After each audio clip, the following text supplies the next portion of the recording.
Évangile de Jésus-Christ selon saint Jean. En ce temps-là, Jésus disait à ses disciples, « Celui qui reçoit mes commandements et les garde, c'est celui-là qui m'aime. Et celui qui m'aime sera aimé de mon Père. Moi aussi je l'aimerai, et je me manifesterai à lui. » Jude, non pas Judas l'Iscariote, lui demanda, « Seigneur, que se passe-t-il?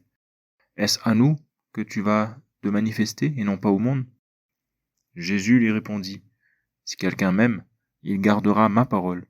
Mon Père l'aimera, nous viendrons vers lui, et chez lui, nous nous ferons une demeure. Celui qui ne m'aime pas ne garde pas mes paroles. Or, la parole que vous entendez n'est pas de moi. Elle est du Père qui m'a envoyé. Je vous parle ainsi tant que je demeure avec vous. Mais le Défenseur, l'Esprit Saint, que le Père enverra en mon nom, lui vous enseignera tout, et il vous fera souvenir de tout ce que je vous ai dit.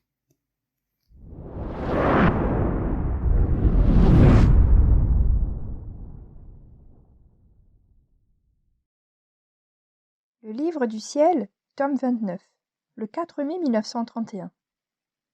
Tu devrais savoir que lorsque je choisis une âme, je forme en elle ma résidence, et je veux être libre de faire ce que je veux dans ma maison, d'y habiter comme il me plaît, sans restriction de la part de la créature.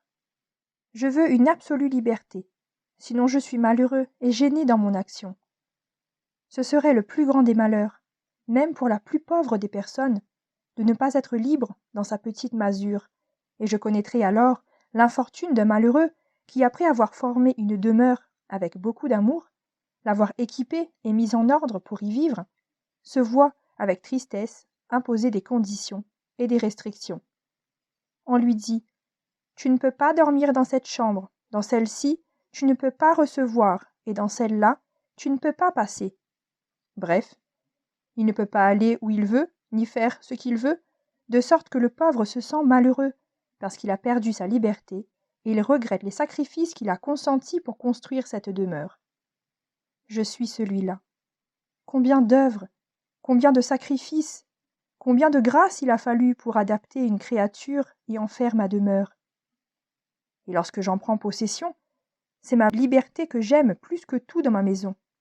Et lorsque j'y trouve tantôt les répugnances, tantôt les restrictions, au lieu d'avoir une demeure adaptée à moi, c'est moi qui dois m'adapter à elle, et je ne peux pas y développer ma vie ou mes voies divines, et je ne peux pas non plus y accomplir le dessein pour lequel, avec tant d'amour, j'ai choisi cette demeure.